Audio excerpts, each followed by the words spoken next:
वही खबर गाजियाबाद से है, जहां टाटा स्टील के बिजनेस हेड विनय त्यागी की हत्या का आरोपी पुलिस मुठभेड़ में मारा गया। दरअसल चेकिंग के दौरान जब पुलिस ने बाइक सवार बदमाशों को रोका तो आरोपियों ने पुलिस पर गोली चला दी।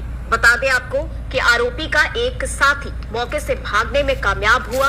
वहीं मुठभेड़ में एक पुलिस उप निरीक्षक भी गंभीर रूप से घायल बताया जा रहा है। वहीं घायल उप निरीक्षक को अस्पताल में भर्ती कराया गया है।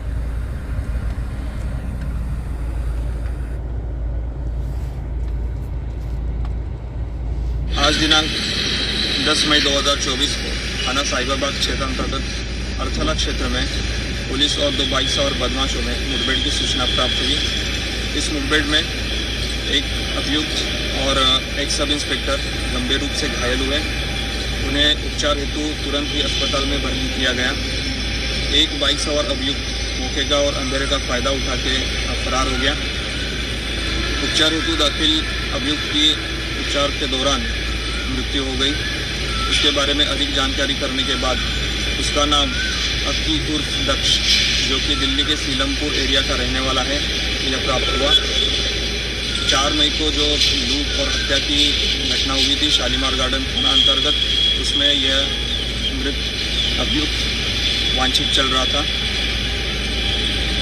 इनकी तरफ से बरामदगी में जो लूटा हुआ फ़ोन था वो और अवैध असला बरामद किया गया है और इसी दिशा में आगे की विधिक कार्रवाई।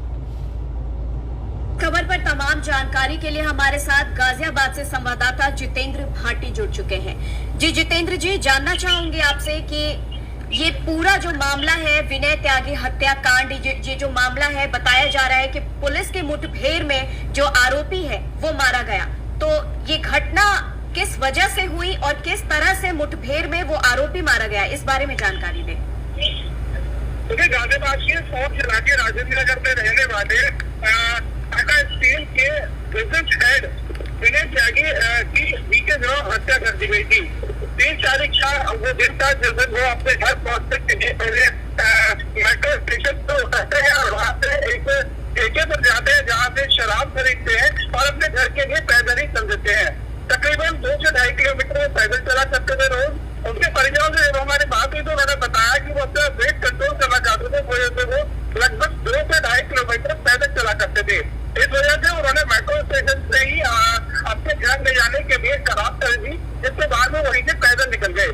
बताया जा रहा है कि कुछ बदमाश वहाँ पर रात में ही घूम रहे होंगे और उन्होंने विनय त्यागी को रुकने का इशारा किया होगा। विनय त्यागी ने हालांकि उनके पास एक लैपटॉप था, उसके पास मोबाइल का और 3000 रुपए थे, वो बदमाशों को सुपुर्द कर दिए थे। लेकिन बावजूद इसके बदमाश काफी खतरनाक थे। उन्होंने विनय त्यागी पर चाकू से वार किया और उनकी मौके पर ही मौत हो गई। आपको बता दें विनय त्यागी के परिवार को न्याय मिला है।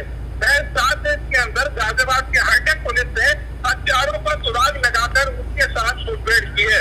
इस मुठभेड़ में अक्की नाम का एक बदमाश पहले घायल हुआ, जिसे अस्पताल में ले जाया गया जहाँ उसकी मौत हो गई। आपको बता दें कि उसका एक साथी अंधेरे में भागने में कामयाब रहा। हालांकि पुलिस उसे भी तलाश कर रही है और कई ठिकानों पर जमीन भी दी जा रही है, क्योंकि पुलिस अब किसी को छोड़ने के मोड़ में नहीं है। गाजियाबाद पुलिस ने पूरी तरीके से अपनी कमर कसती है, क्योंकि विनय त्यागी हत्याकांड में पुलिस की काफी किरकिरी हुई थी। पुलिस तभी से ही एक्टिव हो गई थी और पुलिस ने कहा था कि हत्यारे का सुराग लगा उन्हें सलाखों के पीछे भेज रहा है। इसी के मद्देनजर आज जब एनकाउंटर हुआ है तो अक्की और दक्ष, जो कि दिल्ली के सीलमपुर का एक नामी गिरामी बदमाश है, उसके साथ एनकाउंटर होता है। एनकाउंटर में अक्की और दक्ष ढेर हो जाता है।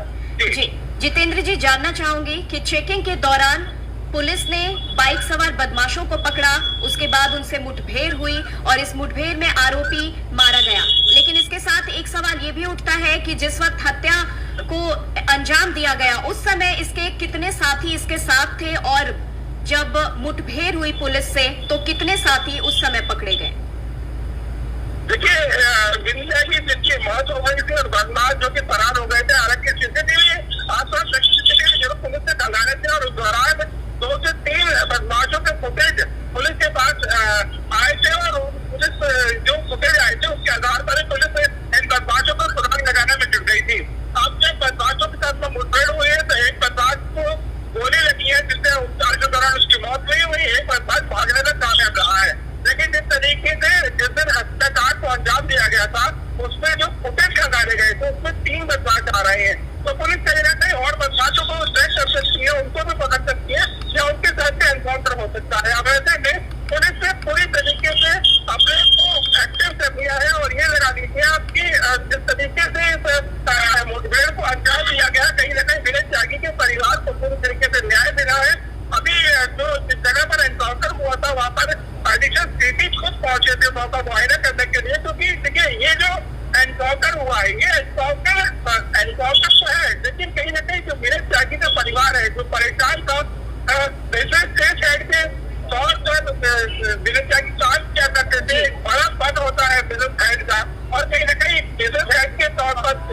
पे मिलने चाहिए काम किया करते थे, उसकी कंपनी के काफी लोग अपने परिवार वालों से मिले थे और उस दौरान ये बात कही गई थी कि बिजनेस हेड का पद निकालता मिलना ठीक है। चाहिए। वो तो टाटा स्टील काफी खुश था क्योंकि इन्होंने काफी डेवलपमेंट किया था कंपनी में और ठीक है, इनको काफी ठीक है अच्छा माना जितेंद्र जाता था। जी। जी जितेंद्र जी, तमाम जानकारी के लिए आपका बहुत बहुत शुक्रिया।